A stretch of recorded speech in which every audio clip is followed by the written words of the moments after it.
uri mwiza, uri mwiza, uri mwiza Mana, imigambi yawe ntabwo ihinduka, uko waroreye n'uyu munsi niko uzahoraho. Uri mwiza, uri mwiza, uri mwiza Mana, imigambi yawe ntabwo ihinduka, uko waroreye n'uyu munsi niko uzahoraho. Uri mwiza, uri mwiza, uri mwiza Mana, imigambi yawe ntabwo ihinduka, uko waroreye n'uyu munsi niko uzahoraho. Abarwayi urabarwaza, abababaye ubaba hafi, abafite ibibazo bitandukanye ubabera igisubizo. Uri mwiza, uri mwiza, uri mwiza Mana, imigambi yawe ntabwo ihinduka, uko waroreye n'uyu munsi niko uzahoraho. Uri mwiza, uri mwiza, uri mwiza Mana, imigambi yawe ntabwo ihinduka, uko waroreye n'uyu munsi niko uzahoraho.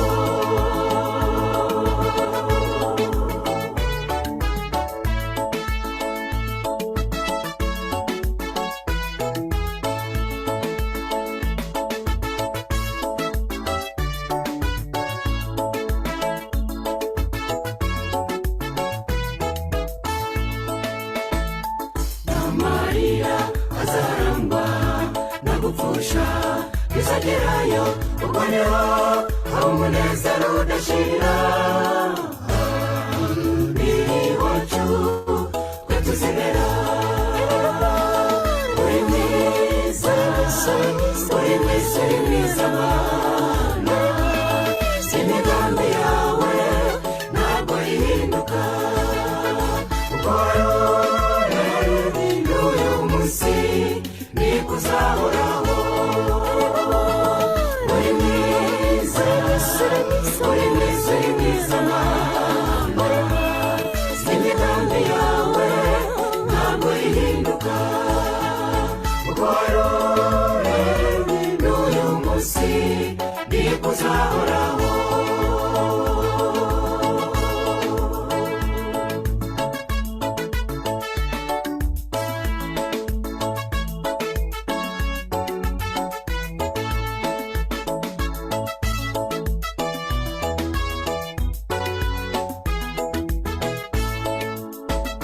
Mbega inanga tuzacuranga, ibyo byose ntibishiraho, tubonera abacu twaburiye mu isi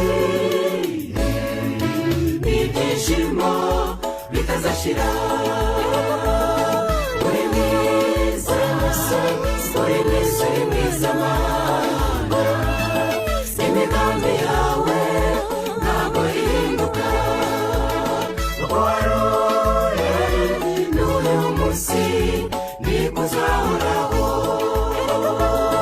Uri mwiza, uri mwiza, uri mwiza Mana, imigambi yawe ntabwo ihinduka, uko waroreye n'uyu munsi niko uzahoraho.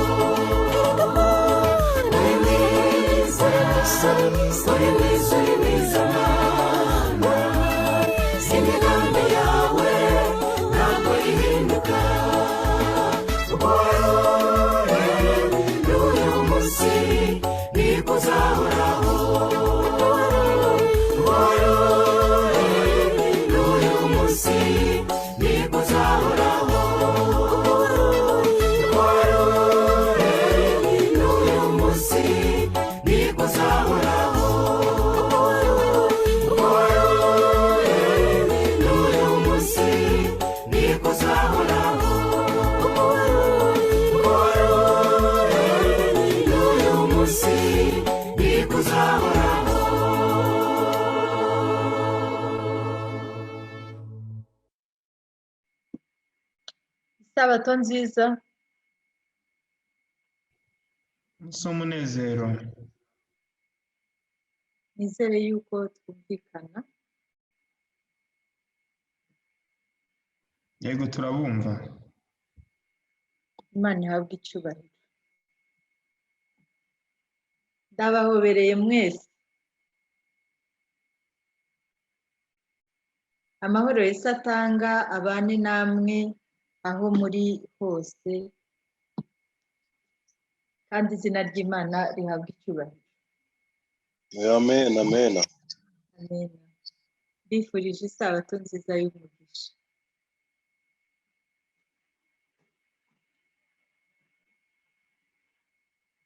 Nongeye gushimira buri bantu bose bambanjirije mu gitondo. Michel yakoze, hanyuma abatugejejeho ibyigisho byinshi byo ku isabato, na Imana ibaha umugisha. Buri wese yakoze umurimo uno munsi, Imana imuha umugisha. Batekinisiyanzi bacu namwe Uwiteka azabibibukire, kuko umurimo mukora ntabwo uba woroshye. Imana ibahe umugisha. Nizere yuko turi kumvikana. Yego turabumva. Ndashima Imana ko nyuma y'igihe kirekire, umwaka n'amezi 2 nimba ntibesha arenga, Imana yarinze buri wese uri hano, kandi ndahamya ntashidikanya yuko yarinze na buri wese mu itorero ryacu. Izina ry'Uwiteka nirihabwe icyubahiro. Nifuza yuko buri wese ahari mu mutima we yazamurira Imana icyubahiro. Mperutse kujya mu mujyi kureba umutayeri, najyaga njya kureba mu mujyi, ngiye kumureba barambwira ngo korona yaramuhitanye. Numva ndababaye cyane. Yagiye idutwara abantu benshi dusanzwe tuzinanye, ariko nshimiye Imana cyane yuko tukiriho kandi turi amahoro. Ni ukuri izina ry'Uwiteka nirihabwe icyubahiro.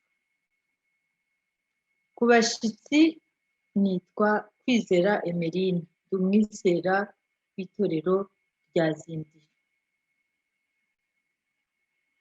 Nshimiye Imana cyane yongeye kwemera ko njyewe nkanjye mvuga iby'izina ryayo.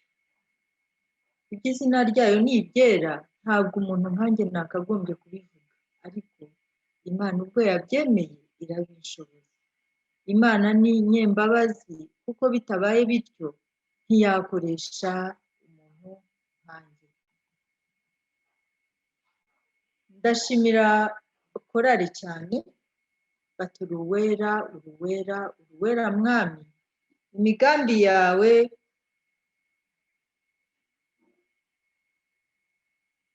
ni myiza. Korari urukundo rwa Yesu, Imana ibahe umugisha. Twatangije indirimbo ya 275. 275 ni indirimbo itubwira ngo nzasa na Yesu. Nkumbuye kumva Jira ayiririmba mu rusengero na Sifu. Ndabakumbuye cyane. Nizere yuko igihe gikwiriye Imana izashima yuko dusubira mu nzu yayo tukongera tukayiririmba. Ngo nibwo iby'isi byanshuka, nzasa na Yesu. Ntacyo mu isi kizampindura, nzasa na Yesu. Ndayibatuye, kandi ayo magambo ndayakwifuriza wowe turi kumwe. Igitero cya 2 kiravuga ngo nabohowe ingoyi z'umwanzi, nzasa na Yesu. Nzarushaho kumukorera, nzasa na Yesu. Reka bitubere umugambi wacu. Naba mu isi cyangwa mu ijuru, nzasa na Yesu. Nzahora mbyamamaza iteka, nzasa na Yesu. Kugira ngo nzajye mu ijuru, nzasa na Yesu, kuko nifuza kuzashimwa, nzasa na Yesu. Ngayo amagambo mbifuriza ko mwayagiraho umugambi, kuri uyu munsi w'isabato. Tugiye kwigana amagambo avuga ngo reka tuzirikane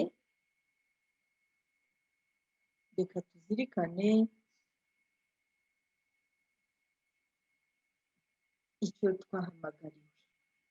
Ese wowe wumva icyo wahamagariwe ari iki? Nimureke dusenge Imana. Data wa twese uri mu ijuru, twongeye kugushimira ko muri aka kanya wongeye kwemera yuko tubana nawe. Data, izina ryawe nirihabwe icyubahiro.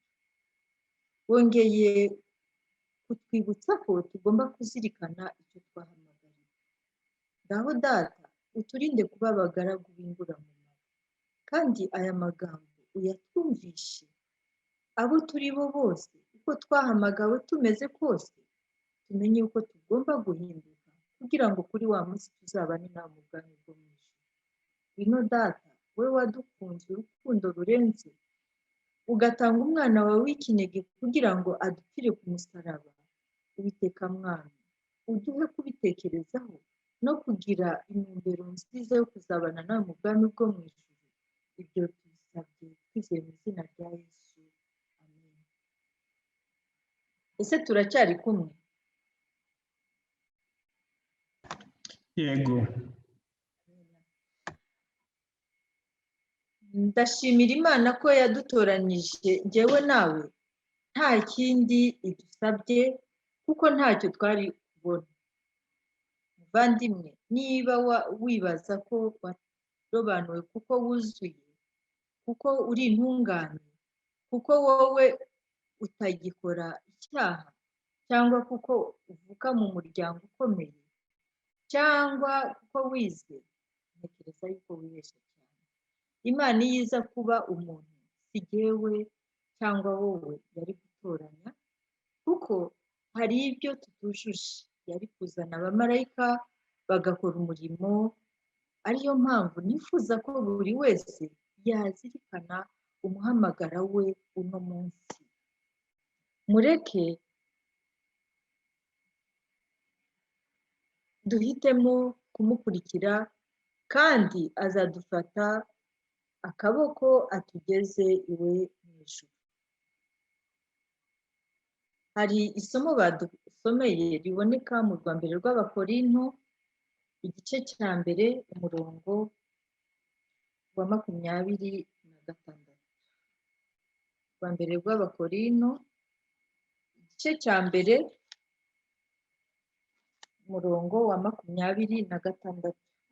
Handitswe ngo, muzirikane guhamagarwa kwanyu bene data, yuko ubwenge bw'abantu bahamagawe atari benshi, n'abakomeye bahamagawe atari benshi, n'imfura zahamagawe atari nyinshi. Mureke dukomeze ku murongo wa 27, tugeze ku murongo wa 29. Ahubwo Imana yatoranije abaswa bo mu isi ngo ikoze isoni abanyabwenge. Batabaye abaswa, ntabwo nakabaye njyewe ubwanjye ndi kuvuga izina ry'Imana. Kandi yatoranije ibinyantege nke byo mu isi ngo ikoze isoni ibikomeye, kandi n'ibyoroheje byo mu isi n'ibihinyurwa n'ibitariho, Imana yarabitoranije ngo ihindure ubusa ibiri, kugira ngo hatagira umuntu wirata imbere y'Imana. Reka dukomeze umurongo wa 30.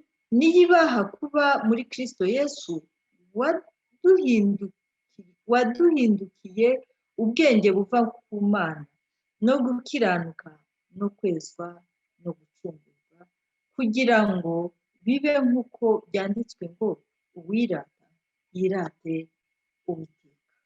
Nimureke mu byo twirata byose, mu byo dukora byose, twirate izina ry'Imana. Mureke tuzirikane guhamagarwa kwacu. Hari irindi somo nifuza yuko dusoma ryo muri Yeremiya, igice cya mbere. Yeremiya, igice cya mbere, umurongo wa 4 tugeze ku wa 8. Yeremiya igice cya mbere umurongo wa 4 tugeze ku wa 8. Haranditswe ngo, nuko ijambo ry'Uwiteka rinzaho riti, nakumenye ntarakurema mu nda ya nyoko, kandi nakwejeje utaravuka, ngushyiraho kuba umuhanuzi uhanurira amahanga. Nuko ndavuga nti, nyamuneka Nyagasani Yehova, dore sinzi kuvuga, ndi umwana. Ariko Uwiteka arambwira ati, wivuga uti ndi umwana, kuko abo nzagutumaho bose uzabasanga, kandi icyo nzagutegeka cyose nicyo uzavuga. Ntukabatinye, kuko ndi kumwe nawe kugira ngo nkurokore, niko Uwiteka avuga. Aya magambo tubwirwa mu gihe twiyumvamo ko turi abanyantege nkeya. Hari igihe umuntu yumva umurimo nahamagariwe uragoye, cyangwa se hari ibisitabisa byinshi, cyangwa se simushoboye. Ariko ndagira ngo mubwire ngo aho tuzajya hose tuzaba turi kumwe n'Uwiteka igihe tuzaba tuvuga iby'izina ry'Uwiteka. Nagira ngo twibukiranye intumwa uko zari 12 zihamagarwa. Buri wese afite uko yari ateye, buri wese afite kamere, yari afite kamere ye, yari afite uko ameze. Tuzi ba Petero bahubukaga, mbese buri wese yari afite uko ateye. Ntabwo turi buvuge intumwa 12 uno munsi, ariko nagira ngo turebe uwitwaga Filipo. Zahamagawe ari 12, ariko ikintu gitangaje, nta n'umwe yari intungane, nta n'umwe yari yujuje ibyangombwa.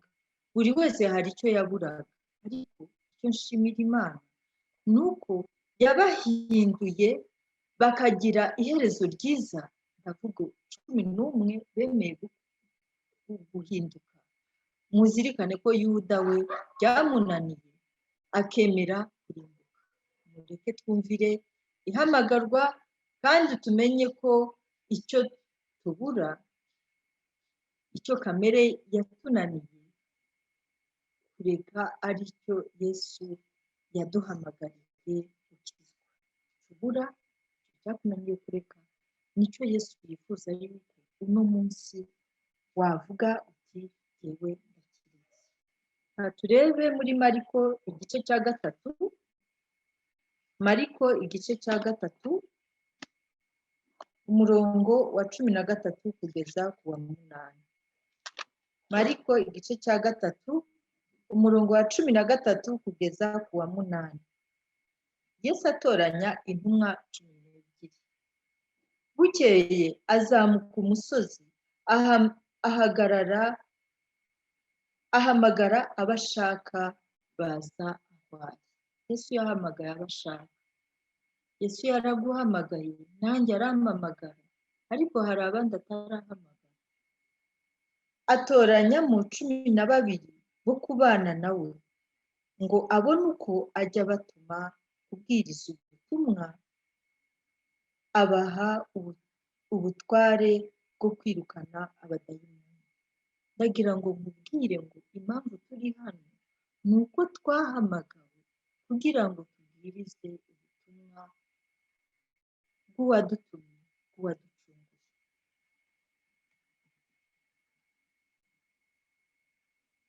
Ngo nuko atoranya abo 12, Simoni amwita Petero, na Yakobo mwene Zebedeyo, na Yohana mwene se wa Yakobo, nabo abita Bowanerige, risobanura ngo abana b'inkuba, na Andereya, na Filipo, na Bartolomeyo, na Matayo, na Toma, na Yakobo mwene Alfayo, na Tadeyo, na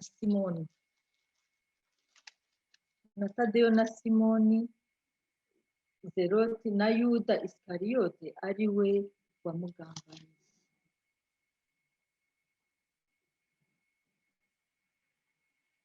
Ariko muri abo bose yatoranije, nifuje yuko turebera umuntu umwe ari we yahamagaye bwa mbere.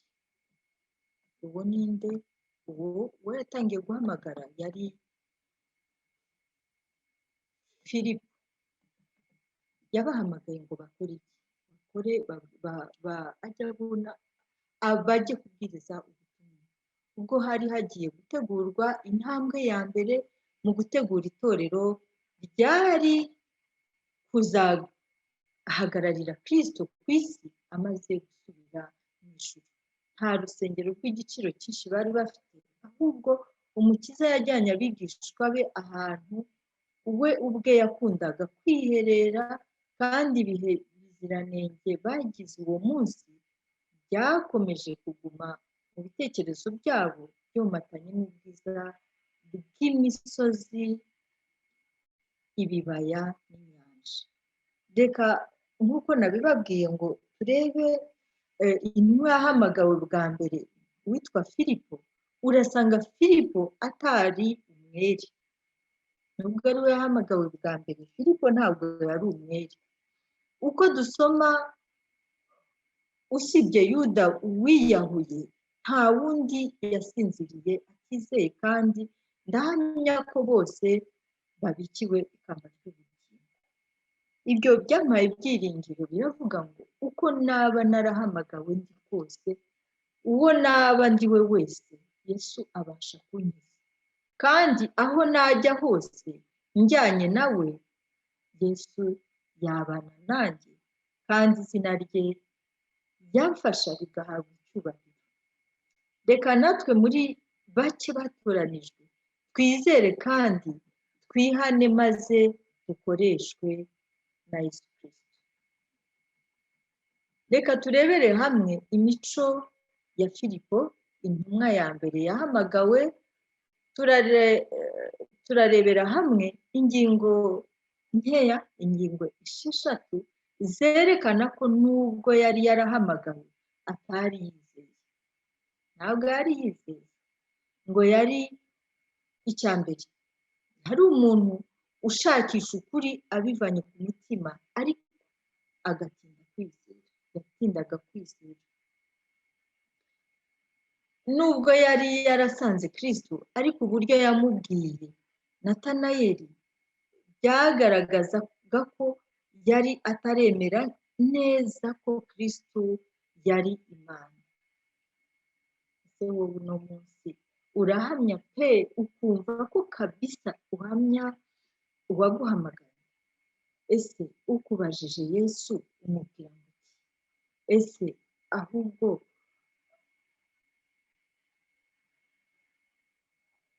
babikubonamwo cyangwa se barakwitirana? Nimureke turebere hamwe isomo riri muri Yohana igice cya mbere, umurongo wa 43 kugeza 45. Ese turacyari kumwe? cyane. Amen. Yohana igice cya mbere, umurongo wa 43 kugeza 45.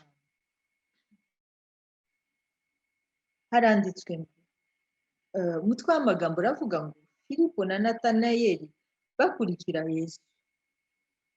Bukeye bwaho Yesu ashaka kujya i Galileya, abona Filipo aramubwira ati nkurikira. Filipo yari uw'i Betsaida, umudugudu w'iwabo wa Andereya na Petero. Filipo abona Natanayeli aramubwira ati uwo Mose yanditse mu mategeko n'abahanuzi bakamwandika twamubonye, ni Yesu mwene Yosefu w'i Nazareti. Ese Filipo yari yizeye? Wapi! Yaramubwiye ngo nkurikira, ariko yamukurikiye atizeye, kuko yari akivuga ko uwo Mose yanditse mu mategeko n'abahanuzi bakamwandika twamubonye, ni Yesu mwene Yosefu w'i Nazareti. Yaza kuba yizeye ko Yesu ari umwana w'Imana, ntabwo aba yaravuze ko ari mwene yosefu w'i nazareti.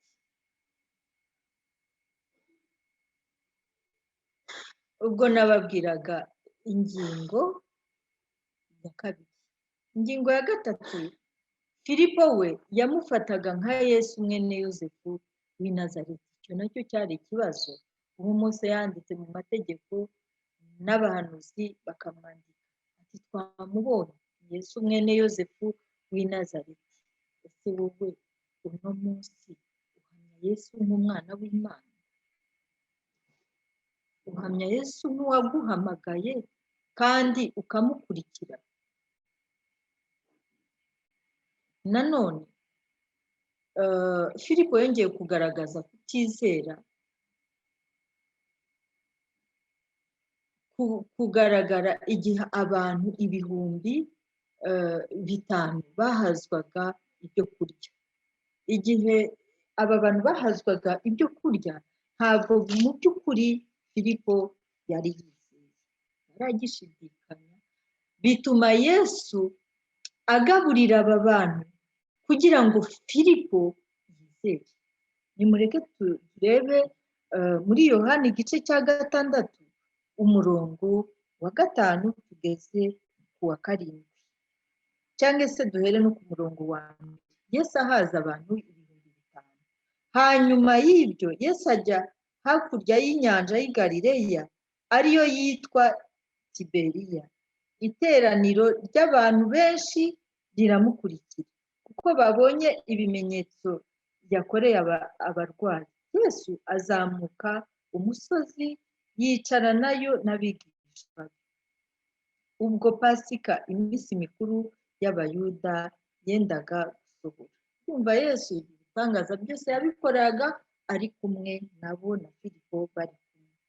Yesu yubura amaso abonye abantu benshi baza aho ari, abaza Filipo ati turagura hehe ibyo kurya ngo aba babone ibyo barya? ese bari bafite amafaranga ahagije? oya, ariko Yesu yari amaze gukora ibitangaza. ariko Yesu uno munsi nawe hari ibitangaza amaze kugukorera, ariko sitiri uracyashidikanya. ntabwo uremera yuko Yesu na bya bindi utekereza ko atashobora, bya bindi utekereza ariko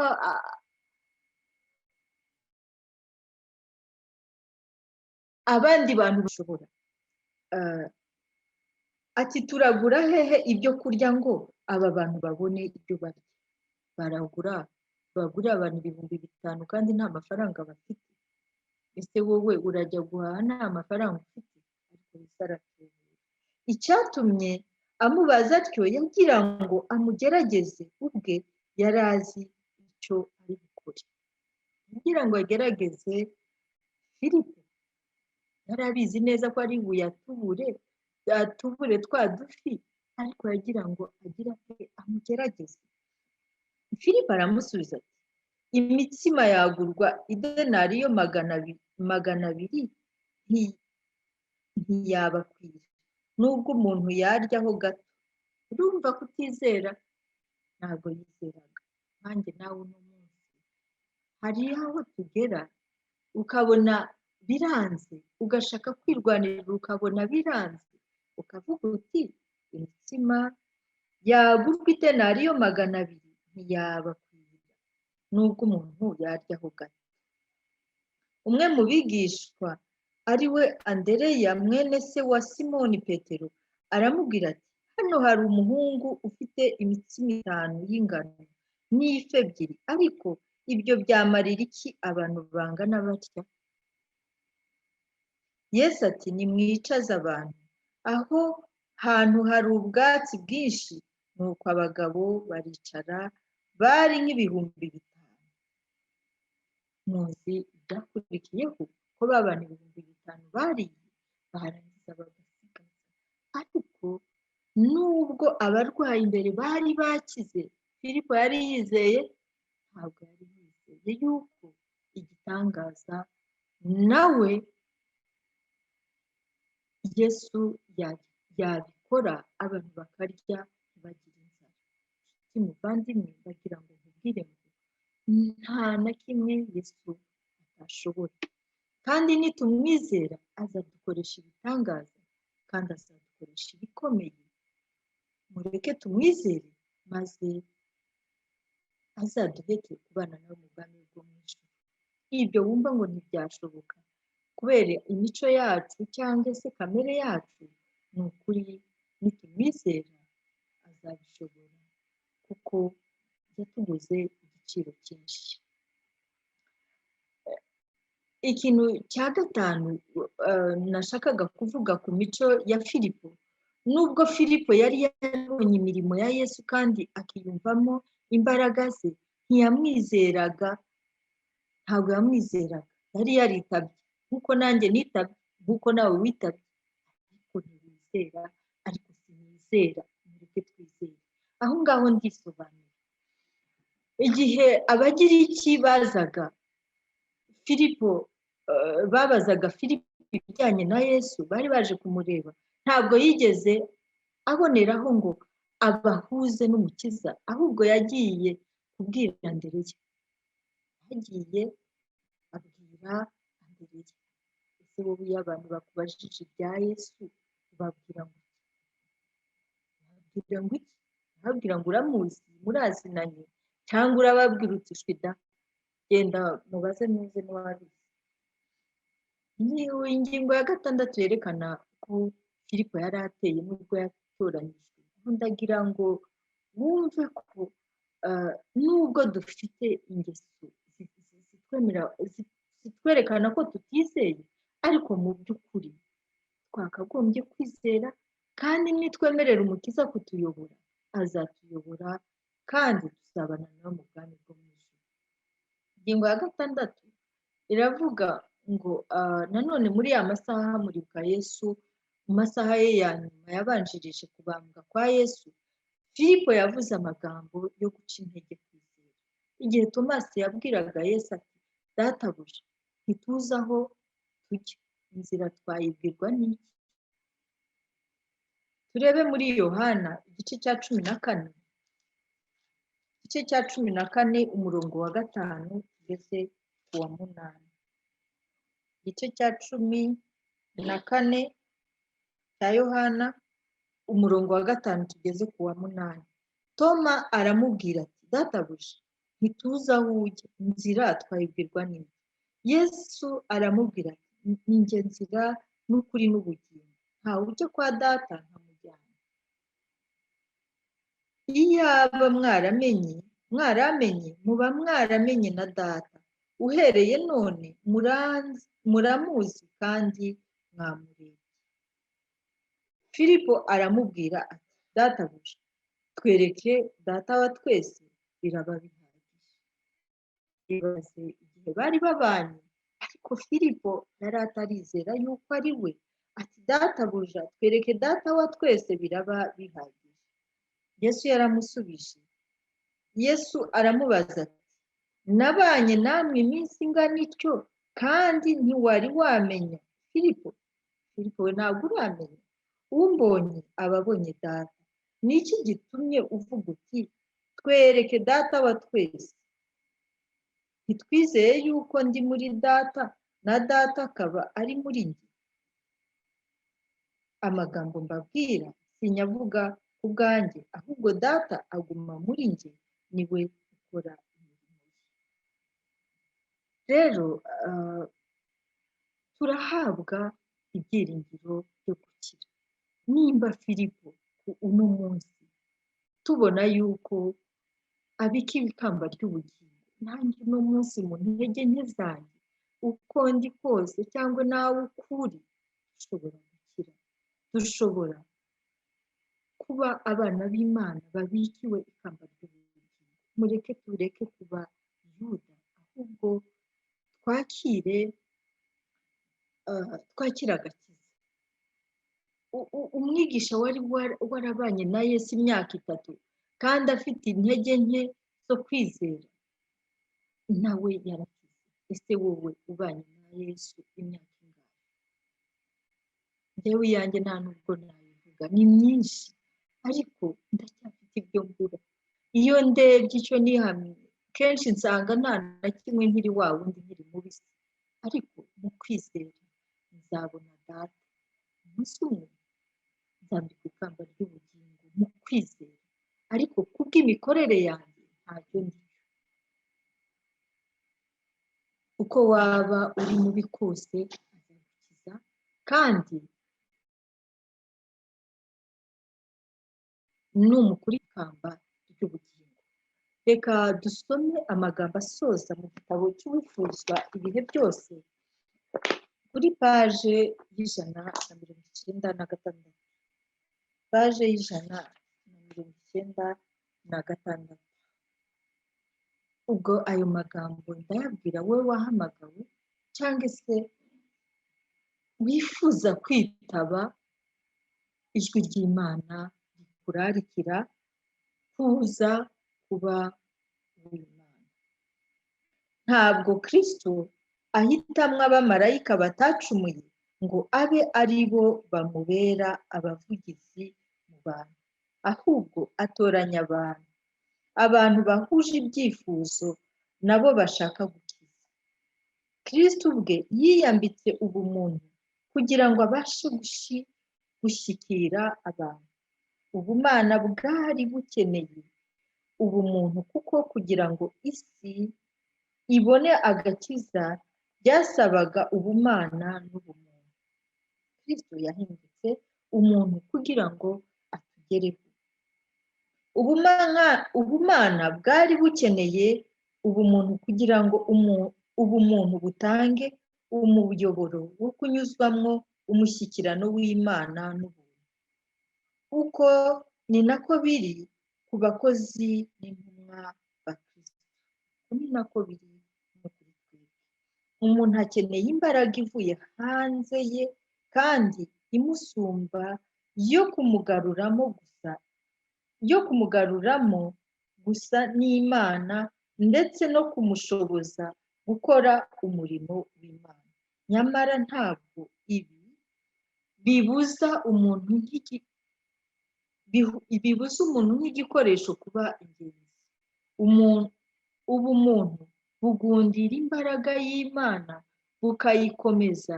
Kristo agatura mu mitima binyuze mu kwizera, maze binyuze mu gufatanya n'ubumana, imbaraga z'umuntu zigahinduka iziboneye gukora ibyiza.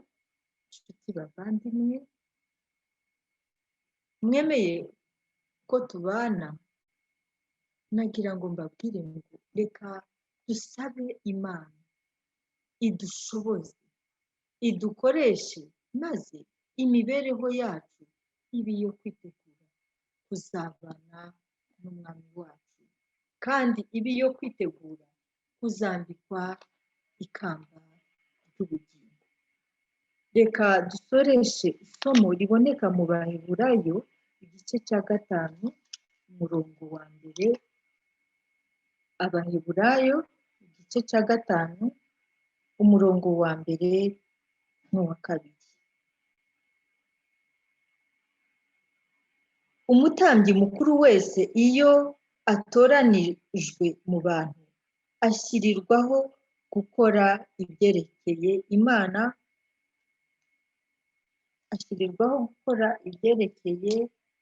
Imana kubw'abantu, kugira ngo ature amaturo, atambe n'ibitambo by'ibyaha, kandi abasha kwihanganira abatagira ubwenge n'abayoboke, kuko nawe agoswe n'intege nkeya. Mureke nubwo tugoswe n'intege nkeya, ariko dufite ubushobozi muri Kristo Yesu wabambwe ku bwacu. Imana yacu idushoboze kwibuka ko twahamagawe nayo, kandi ko yiteguye kuturwanirira kugira ngo tuzagere iwacu mu ijuru, aho twateguriwe, aho Yesu yagiye kudutegurira, tuhagere amahoro. Reka buri wese mu ntege nke zacu twemere kuziheba, nubwo twaba dushukwa, nubwo twaba dufite byinshi bituzengurutse, ariko twibuke umuhamagaro wacu, maze tubireke, maze tubikirwe ikamba ry'ubugingo, kuko tubonye ko n'intumwa tubonye urugero rwa Filipo ko nawe hari ibyo yaburaga kandi bikomeye we yari abuze kwizera, ariko ntawe tubwirwa ko Filipo yarimbutse, ahubwo nawe abika ikamba ry'ubugingo. Ni ukuvuga ko nanjye nawe byashoboka kuri uno munsi. Reka Imana ikingire ubugingo bwacu kandi burokore. Ibyo nsabira buri muntu wese mu izina rya Yesu, amen.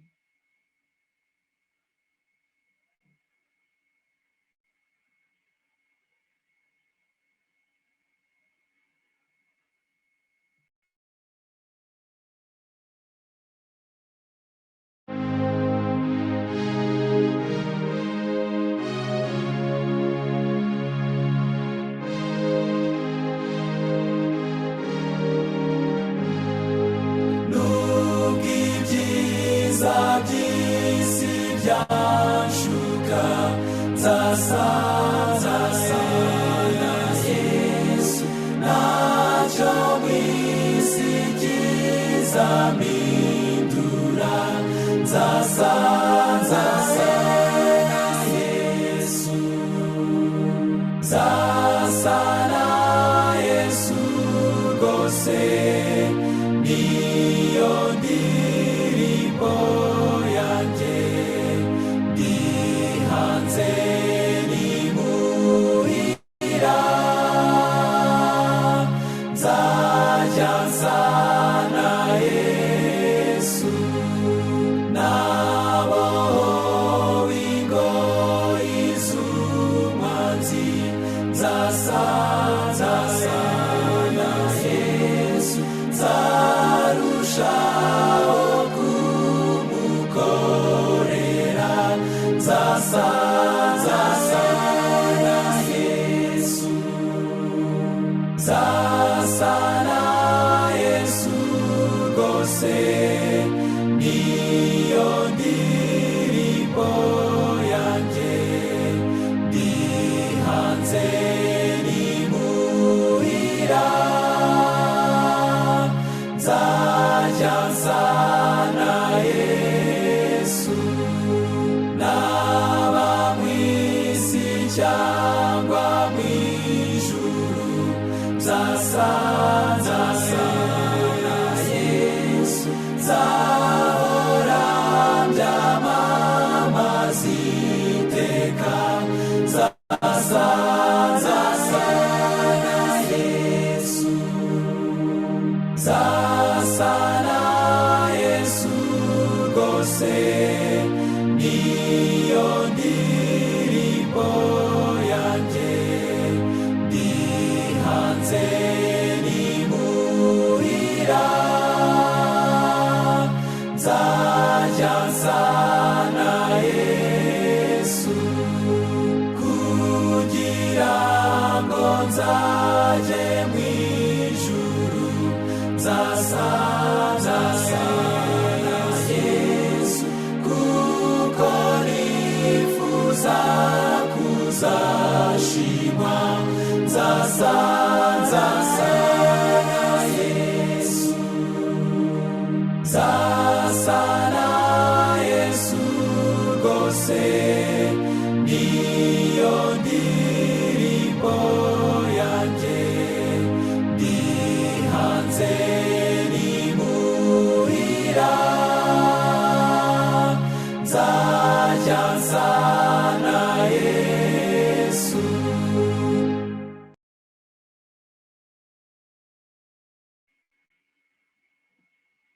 Mureke dusenge Imana. Data wa twese uri mu ijuru, tugushimiye urukundo rwawe, tugushimiye ko wabanye natwe Data, tukaba tugeze ku musozo w'iyi gahunda amahoro. Izina ryawe nirihabwe icyubahiro. Data mwiza, twongeye kwibutswa icyo twahamagariwe. Ngwino udufashe gusa nawe. Yesu wabaye muri iyi si, warageragejwe bishoboka, ariko ntiwigeze ukora icyaha. Uduhe kugera ikirenge mu cyawe, uduhe gukomera hejuru y'ibitugerageza byose. Databuja, ngwino utwambike imbaraga yo kunesha, maze imigambi yacu ibe iyo kwitegura kuzabana nawe mu bwami bwo mu ijuru. Uwiteka ntacyo twakwishoboza, tubonye ko turi abanyantege nke. Uwiteka bambaye kamere, ndakwinginze ngo uzadushoboze Imana, uzadushoboze ufite cyo kuzabana nawe mu bwami bwo mu ijuru. Wahabaye rero data, twongeye kugushimira imiryango yashoboye guterana, ari n'abarwayi mwami batashoboye kugira aho bajya, hari abo tuzi hari n'abo tutazi, ubane nabo. Ndakwinginze ngo buri muntu wese wagize intege nke mwami uno munsi, kandi buri muntu wese urwaye, ndamukweretse ubane nawe data, kandi kwibwira kwe kwibwira ibyawe, maze icyubahiro kibe cyawe. Mu ntege nke zacu dufite, mu mibabaro, duhe imitima yacu ikwerekezeho, kandi twumve ko ntacyo twakwishoboza tutagufite. Uretse abarwaje nabo ubahe imbaraga data, abafite intege nke z'umubiri, abashaje, ab'imfubyi n'abapfakazi data, abo bose ubane nabo, maze itorero ryacu ubwo tuzongera guhura, tuzahure twese turi bazima kandi nta n'umwe watuvuyemo. Ngaho itorero ryacu urihe gukorana nawe, urihe kuba abana bawe, urihe kuba abana wishimira, kandi databuja umurimo wawe urujya imbere, n'ababivuyemo, n'abagize intege nke, n'abashutswe bakagenda. Uwiteka mwami, turifuza ko twese twazahura hatangwa ubuhamya n'amashimwe menshi, maze icyubahiro kikaba icyawe. Ngaho rero ukomeze udusezereshe umugisha wawe data, dukomeze kubana nawe, kandi dukomeze kuba umucyo wawe. Tubisabye twizeye mu izina rya Yesu Kristo umwami wacu, amen.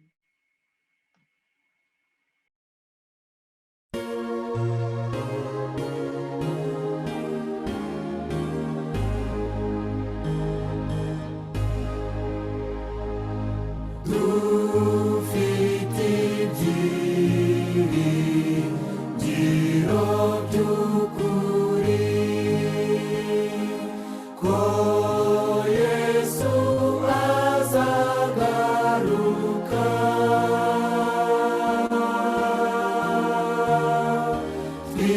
twizezwa n'uko yabivuze, twizere isezerano rye.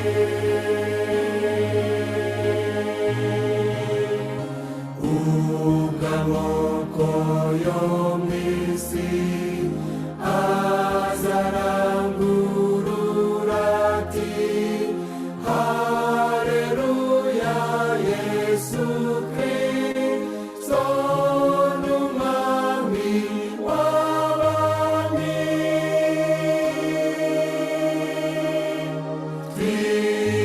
Twiringiye yuko umwami wacu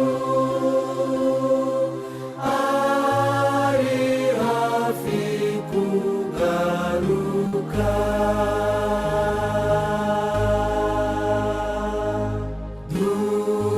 Duhuriye muri Yesu Kristo, duhujwe n'urukundo rwe.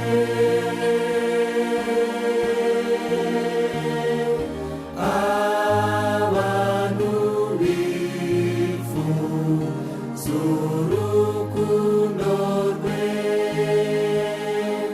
batunacungura abantu.